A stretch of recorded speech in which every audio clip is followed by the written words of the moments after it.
अस्सलाम वालेकुम नाज़रीन, मेयर खां मोहम्मद अली शेख जी ख़बर ॾींदा हलूं। इंसाफ़ करियो, इंसाफ़ करियो, जवाबदार गिरफ़्तार करे इंसाफ़ करियो। मेयर में कार शोरूम वापारियुनि पारां गाॾीअ जा पैसा न ॾींदड़ बाअसर जवाबदारनि जी धमकियुनि ख़िलाफ़ एहतजाज रिकॉर्ड करायो। जांच जी घुर ख़बर मूजिब मेयर जे कार शोरूम वापारियुनि हाजी रोशन लाशारी, वकील अब्दुल वहीद लाशारी, रियाज़ खासकेली, वहीद चांडियो, ज़फ़र अली चांडियो ऐं ॿियनि जी अॻुवाणीअ में बाअसर जवाबदारनि जी धमकियुनि ख़िलाफ़ एहतजाज कयो। उन मौक़े ते प्रेस कॉन्फ्रेंस कंदे वापारियुनि अॻुवाण रोशन लाशारी ऐं ॿियनि चयो त जवाबदार नज़ीर अहमद खोसो मूंखां शहज़ोर गाॾी वरिती हुई जंहिंजी रक़म 14,75,000 आहे।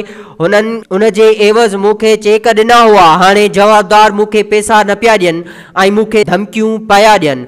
मूं समूरा काग़ज़ ऐं तफ़सील मेयर पुलिस खे ॾिना, पर मेयर पुलिस जवाबदार ख़िलाफ़ का बि कार्रवाई न पई करे। जवाबदार नज़ीर खोसो, गुलाम नबी, बरकत खालिद खोसो ऐं ॿिया मूंखे क़त्ल ऐं अगवा जूं धमकियूं पिया ॾियनि त अगरि का बि कानूनी चारागोई कई त तोखे क़त्ल कंदासीं। हुननि चयो त जवाबदार बाअसर आहिनि, रोज़ हथियार खणी धमकाइनि पिया। असां पीपीएमपीए चीफ सरदार खान चांडियो समेत मेयर जे मुख़्तलिफ़ माण्हुनि खे दाहूं पिण ॾिनियूं आहिनि, पर जवाबदार कंहिंजो बि चयो न पिया वठनि। हू मूंखे धमकियूं पिया ॾियनि। हुननि एसएसपी दादू ऐं ॿियनि खां घुर कई आहे त असां वापारी शरीफ़ शहरी आहियूं, जवाबदार कारोबार करणु न पिया ॾियनि। बाअसर ऐं ॾोहारियुनि जवाबदारनि ख़िलाफ़ कार्रवाई करे असां सां इंसाफ़ कयो वञे।